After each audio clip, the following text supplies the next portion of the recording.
Hello everyone, welcome back to our YouTube channel the banking study. This is Shubham Pawnikar और हम आज बात करने वाले हैं आईबीपीएस पीओ प्रीलिम 2024 की लास्ट 10 डेज स्ट्रेटजी के बारे में। आज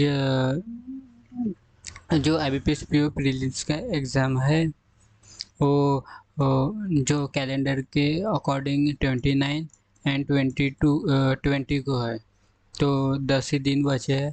तो हम देखते हैं कि क्या स्ट्रेटजी होगी, क्या सब्जेक्ट वाइज स्ट्रेटजी होगी, उसके टॉपिक वाइज स्ट्रेटजी तो हम बात करेंगे। तो हम पहले कॉन्ट के बारे में बात कर देंगे। कॉन्ट में जो मेन होती है, जो स्पीड मैथ होता है, स्पीड मैथ, और एक डीआई और एक अर्थमेटिक, ये 3 सेक्शन में डिवाइड होता है क्वांट। तो अर्थमेटिक में कहूँगा कि ये लास्ट में रखते हैं क्योंकि 10 ही दिन बचे हैं। तो पहले स्पीड मैथ पे आते। स्पीड मैथ पे 3 ही होते हैं। पीओ में तो अप्रोक्सीमेशन ही आता है, और दूसरा नंबर सीरीज, और थर्ड आता है क्वाड्रेटिक। क्वाड्रेटिक तो ये 3 होते स्पीड मैथ। आप ये तीनों की ज़्यादा से ज़्यादा प्रैक्टिस कीजिए। आप टॉपिक वाइज कीजिए, मैं फिर ये बताऊंगा टॉपिक वाइज, सेक्शनल वाइज और फुल लेंथ बताऊंगा। पहले आप टॉपिक वाइज प्रैक्टिस कर लीजिए कुछ दिन, 2 दिन, एक दिन ये तीनों कर लीजिए एक दिन, और एक दिन सिर्फ डीआई कर लीजिए। अर्थमेटिक के आप जो मॉक सॉल्व करेंगे उसी में से सॉल्व करना। अर्थमेटिक की 10 ही दिन बचे, तो उतनी प्रैक्टिस आप इस पर ही कीजिए। तो ये हो गया, टॉपिक वाइज हो गई हमारी। टॉपिक वाइज होने के बाद अगर आपकी स्पीड नहीं आ रही, टॉपिक वाइज होने के बाद पहले आप सेक्शनल लगाइए कॉर्न के, फिर उसके बाद आते हैं फुल लेंथ पर, और कॉर्न के अच्छे से एनालाइज कीजिए आप। मैं फुल लेंथ सबसे लास्ट में हम डिस्कस करेंगे तीनों के, मतलब क्या क्या रहेंगे, कब मॉक देना अच्छा होगा, किस टाइम पर देना अच्छा होगा, और कितने मॉक देने चाहिए। तो ये हो गया हमारी कौन की स्ट्रेटेजी। आप एक बार रिकैप कर लेता हूँ मैं। स्पीड मैथ, डीआई होती है अर्थमेटिक। डीआई को सबसे लास्ट में रखना, 10 ही दिन बचे। स्पीड मैथ पे काम करना, पर इस दोनों पे भी काम कर लिया आपके अच्छे खासे अटेम्प्ट हो जाएंगे। और स्पीड मैथ में अप्रोक्सीमेशन, नंबर सीरीज और क्वाड्रेटिक इक्वेशन पहले इसके टॉपिक वाइज कर लीजिए एक दिन। डीआई के ज़्यादा से ज़्यादा क्वेश्चन कर लिए, फिर सेक्शनल पे आइए, सेक्शनल कौन के सेक्शनल पे आइए, फिर हम लास्ट में फुल लेंथ के बारे में बात करेंगे।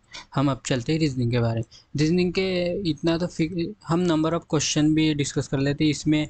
जो स्पीड मैथ और डीआई के नंबर ऑफ क्वेश्चन जो आते हैं, मैं एक पेन ले लगा, 1 मिनट।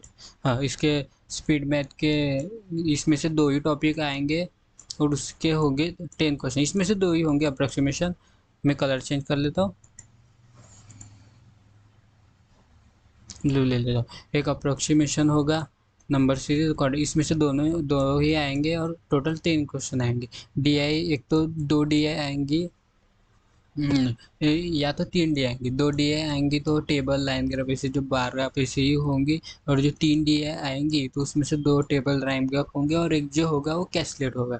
और अर्थमेटिक के 10 क्वेश्चन तो आपको पता ही है, जो मिसलिनियस जो टॉपिक होते हैं, profit and loss, partnership, and जो वर्क वाला जो भी है, तो आप देख लेना, और इसकी सिर्फ मॉक से प्रैक्टिस करना अर्थमेटिक की।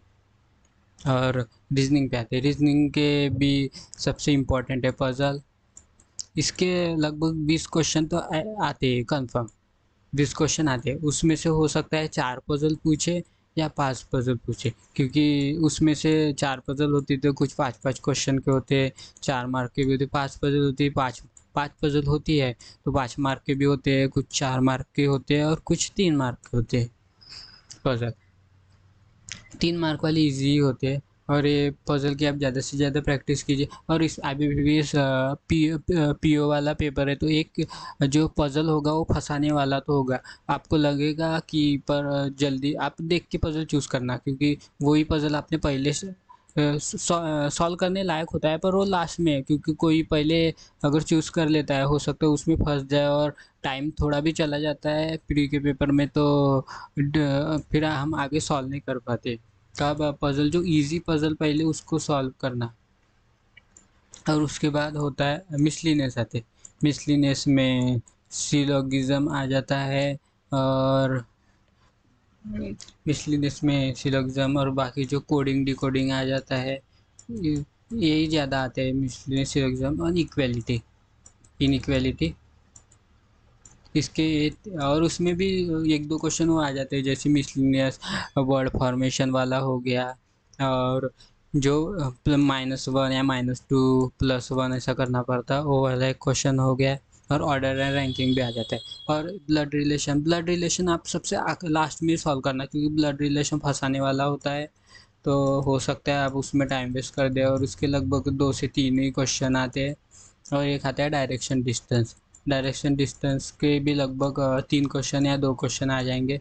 तो ये होता है, सबसे आप पजल की ज़्यादा से ज़्यादा प्रैक्टिस कीजिए। और मिसलिनियस के आप अगर आपको प्रैक्टिस करनी है, आपको पर्सनल अगर किसी टॉपिक में दिक्कत है, तो ये आप प्रैक्टिस कीजिए। या नहीं तो आप मिसलिनियस की जो एक हम जो सेक्शनल देंगे या फुल लेंथ देंगे, उसमें ही मिसलिनियस हो जाएगा, तो आपको अलग से प्रैक्टिस करने की ज़रूरत नहीं। अगर आपको अलग से, 1 मिनट में पेन का कलर चेंज करने लगेगा, अलग से आपको प्रैक्टिस करनी है, तो सिर्फ पजल ही कीजिए। पजल ज़्यादा से ज़्यादा सॉल्व कीजिए। और ये हमारी रीजनिंग भी हो गया। तो क्वांट और रीजनिंग दोनों हो गया हमारा।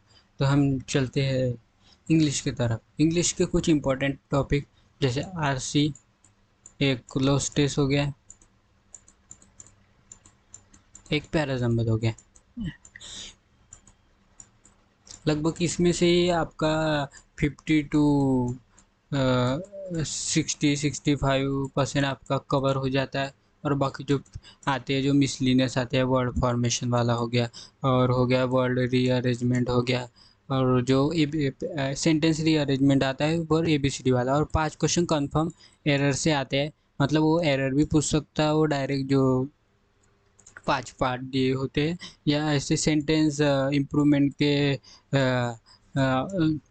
सेंटेंस इम्प्रूवमेंट में भी एरर के क्वेश्चन पूछ सकता है। तो मतलब इन शॉर्ट 5 क्वेश्चन तो एरर के आने ही है। तो आप सबसे पहले आप RC, cloze test and parajumble, इन तीनों की ज़्यादा से ज़्यादा प्रैक्टिस कीजिए। और फिर मिसलिनियस पे जाएंगे। अगर आपको सच किसी में दिक्कत होंगी, तो आप इसकी ज़्यादा से ज़्यादा प्रैक्टिस की।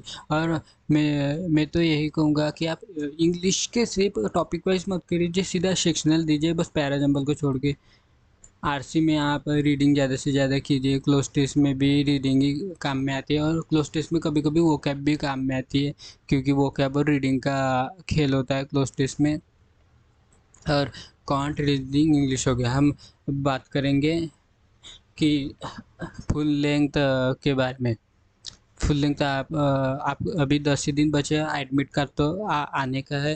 पर जो मेन टाइम होता है, जो सुबह और जो दोपहर को ही होता है एग्ज़ाम, तो आप एक सुबह एक मॉक दे दीजिए। आप पहले तो जो जब एडमिट कार्ड आएगा, जब उसका जो टाइम होगा, उसमें एक मॉक देते जाएगा। और आपको एक दोपहर को, या जो 11-12 बजे आप देते जाना एक मॉक। तो सिर्फ दिन के अभी से 2 मॉक देते जाइए, क्योंकि 10 ही दिन बचे, तो 2 मॉक तो कंफर्म आपको देनी ही है। उसका अच्छे से एनालाइज कीजिए कि आपको पर्टिकुलर किस आपको गलत हो रहा है, तो क्यों गलत हो रहा है, सिली मिस्टेक हो रही है, या किसी टॉपिक में दिक्कत है, तो आप उसको अच्छे से एनालिसिस कीजिए।